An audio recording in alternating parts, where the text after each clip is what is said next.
আমি এবারে 20,000 extra vote পেয়েছি। ভাঙড়ের মানুষের মতামতের ভিত্তিতে কাজ হবে। মানুষের নেতা নওশাদ সিদ্দিকী, মানুষের নেতা, আমি বারবারই বলেছি মানুষের নেতা, মানুষ তার পাশে রয়েছে এবং নওশাদ সিদ্দিকী যথেষ্ট ভালো মানুষ। এই জমানাতেও সমস্ত লড়াই করে এই যে সিপিএম এবং অন্যান্যরা যে দুটো সিট পেল, সিপিএমের সহযোগীরা, তার মধ্যে আইএসএফের একটা সিট। আর আমি আপনাকে বলেছিলাম, আপনারা আশাবাদী ছিলেন যে চোটটা জিতবে, কিন্তু আমি আপনাকে বলেছিলাম যে আইএসএফ চোটটাকে নিয়ে ভুল করেছে, আরাবুল যার জন্য হেরেও গেছে। আরাবুলের জেতার কথা ছিল না। চোরকে মানুষ প্রশ্রয় দেবে না। তৃণমূলের যে কজন জিতেছে তারা ব্যক্তিগতভাবে কিছু ভালো কাজকর্ম করেছে। কুণাল ঘোষ জোকারকে মানুষ 5 বছর দেখতে চায়, সেই জন্য আমার মনে হয় বেলেঘাটার মানুষ তাকে ভোট দিয়ে এনেছে। কারণ মাঝে মধ্যে আনন্দ করারও তো প্রয়োজন পড়ে, একটা জোকার থাকলে ভালো লাগে। আর বাকি যারা জিতেছে নিজেদের কিছু ভালো কাজ করেছে, জিতেছে। না হলে মমতা বন্দ্যোপাধ্যায় সততার প্রতীক, তিনি হেরে যান শুভেন্দু অধিকারীর কাছে। সুতরাং তৃণমূল যে আর কিছু অবশিষ্ট নেই, এই ফলাফল একদম পরিষ্কার করে বাংলার মানুষ সেটা বুঝিয়ে দিয়েছে রাজ্যের প্রাক্তন শাসক দলকে।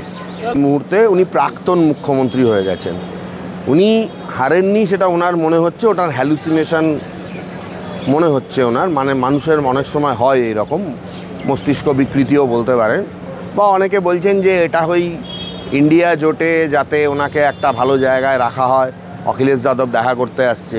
কিন্তু এইগুলো এখন অতীত, এগুলো দিয়ে আর কিছু করা যাবে না। এই রাজ্যে উনি এখন প্রাক্তন, আর উনি হেরেছেন কি হারেননি সেটা জনগণ জানে। উনি হেরে শুধু উনি একবার না, দেয়াল লিখনটা স্পষ্ট করে 2021 সালে নন্দীগ্রামে উনি হেরেছিলেন শুভেন্দু অধিকারীর কাছে, এবং এবার ভবানীপুরে তিনি 15,000-এর বেশি ভোটে তিনি পরাজিত হয়েছেন। সুতরাং এটা পরিষ্কার তৃণমূল সুপ্রিমো তিনি পরাজিত হয়েছেন।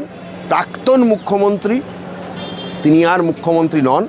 আমরা কালকে দেখব নতুন মন্ত্রিসভায় মুখ্যমন্ত্রী কে হচ্ছেন, সেটা আমরা কালকে দেখতে পাবো। আর ওনার কথার কোনো জবাব আমি তো দেখছি সোশ্যাল মিডিয়ায় সবাই ওনাকে নিয়ে হাসাহাসি করছে, বিভিন্ন মিম বানাচ্ছে।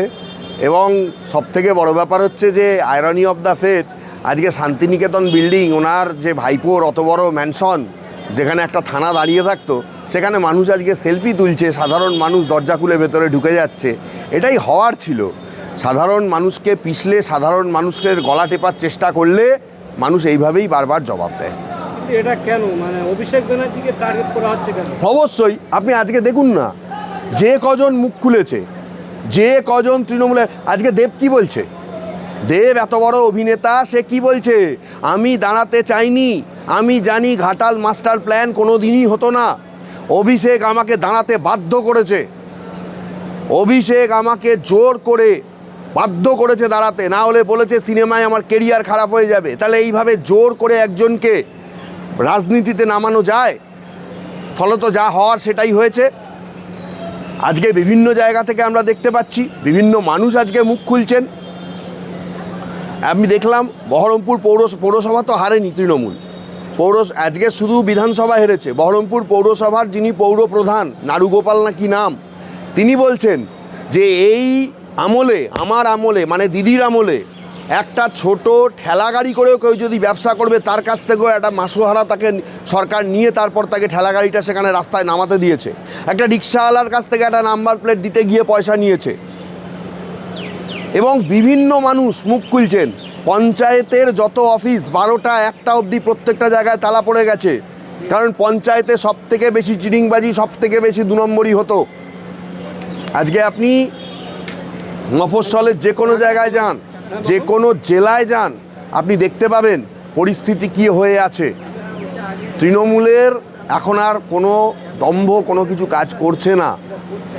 4 তারিখ কেউ একজন ডিজে বাজানোর কথা বলেছিল রবীন্দ্রসঙ্গীতের সাথে 12টার পর, 4 হয়ে 5 হয়ে 6 হয়ে 7 হয়ে গেল, আজকে 8।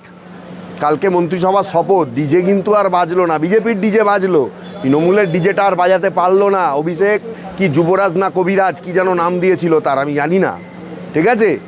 এবং তাকে বুঝিয়ে দিয়েছে আজকে যে এই 25টা কনভয় নিয়ে ডায়মন্ড হারবারে মিটিং করা আর মানুষকে বড় বড় কথা বলা, তার নিজের জায়গাটা বুঝিয়ে দেওয়া হয়েছে যে প্রত্যেকটা এমপি যা প্রোটেকশান পায় তার থেকে 1%ও বেশি প্রোটেকশান তাকে দেওয়া হবে না। আমিও দেখব কটা কনভয় নিয়ে উনি ডায়মন্ড হারবারে মিটিং করে। ফলতা তো হেরে গেছে তৃণমূল, ফলতা হেরে গেছে। কারণ ফলতার জন্য যদি এবার আবার ভোট প্রচার করতে হয়, অভিষেক বন্দ্যোপাধ্যায় সেখানে গিয়ে প্রচার করতে পারবে না, আমি আপনাকে এখনই বলে দিলাম। তার কারণ হচ্ছে তার যা পরিস্থিতি, সেখানকার মানুষ যেভাবে ক্ষেপে আছে, তার পক্ষে গিয়ে সেখানে প্রচার করা সম্ভব না। তার কোনো প্রোটেকশানই নেই, সে কি করে যাবে? এবং মানুষ তার দেওয়ালে পিঠ থেকে গেলে কি অবস্থা হয় সেটা মানুষ 4 তারিখ ভোটের বাক্স খোলার সঙ্গে সঙ্গে দেখিয়ে দিয়েছে।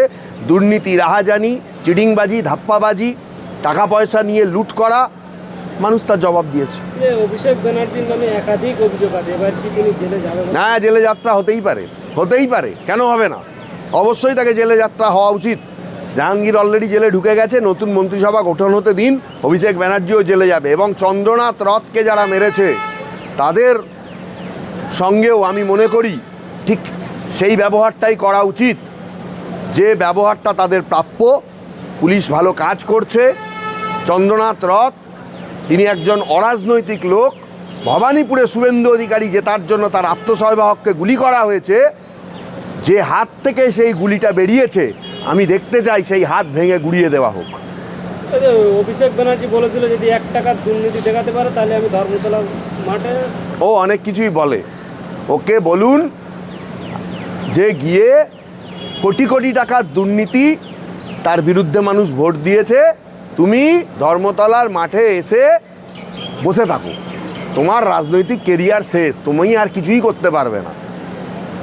তুমি যে টেপ লাগিয়ে এতগুলো ভোট জিতেছো, ববিদা মামলা করেছে ডায়মন্ড হারবার থেকে এসে, ববিদাকে তুমি প্রাণে মারার চেষ্টা করেছো তুমি এবং তোমার লোকজন। আজকে কোথায় গেল তোমার জাহাঙ্গীর?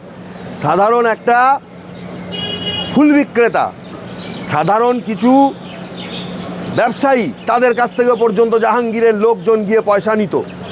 একজন ভদ্রলোক মারা গেছে, আমি হাইকোর্টে মামলা করেছিলাম, তার ওয়াইফকে গিয়ে বলেছে মামলা তুলে নিতে হবে, আমি যে দামে বলবো সেই দামে জমি বিক্রি করতে হবে আমার লোককে। জাহাঙ্গীরের লোক গিয়ে বলেছে নিয়ে আয় তোর লোককে, নিয়ে আয়, কত ক্ষমতা আছে নিয়ে আয়, দেখি তোর লোকের কত ক্ষমতা, উস্তিতে, ফলতায়, ডায়মন্ড হারবারে। কোথায় তোর বুকের পাটা, কোথায় তোর পুষ্পা কোথায় গেল? তোর পুষ্পা তো জেলে ঢুকে গেল রে, এবার তো তুইও জেলে ঢুকে গেলি, তোদের আর কে বাঁচাবে রে ভাই? তোদের দিন শেষ। তোরা এখন গারদের পেছনেই থাকবি। অভিষেককে আমি গারদের পেছনে খুব দ্রুত দেখছি, এবং আমি বিজেপির কাছে এটাই আর্জি জানাবো যে অভিষেক বন্দ্যোপাধ্যায়ের মতো একটা দুর্নীতিবাজ, চিটিংবাজ, ধাপ্পাবাজ এবং মানুষের পয়সা লুটে খাওয়া নেতাকে ইমিডিয়েট তার সমস্ত দুর্নীতির হিসাব করে তাকে জেলের পেছনে অবশ্যই আপনারা যত তাড়াতাড়ি পুড়তে পারবেন ততই এই বাংলা এবং বাঙালিদের পক্ষে অনেক ভালো হবে। ডায়মন্ড হারবার মডেল দেওয়া হচ্ছে, ডায়মন্ড হারবার মডেল, ওই ডায়মন্ড হারবারের যে নদী, ওই নদীর মধ্যে ডুবে গেছে। ডায়মন্ড হারবারের সামনে একটা নদী আছে না, কুকরাহাটি যাওয়া যায়, ওখান থেকে লঞ্চ পেরিয়ে 4 তারিখ ভোটের বাক্স খোলার পর ডায়মন্ড হারবারের নদীতে ডায়মন্ড হারবারের মডেল বিসর্জন হয়ে গেছে। এখন বিজেপি মডেল চলবে, ডবল ইঞ্জিন সরকারের মডেল চলবে। ডায়মন্ড হারবারবাসীও উপকৃত হবে, সারা পশ্চিমবঙ্গের মানুষও উপকৃত হবে।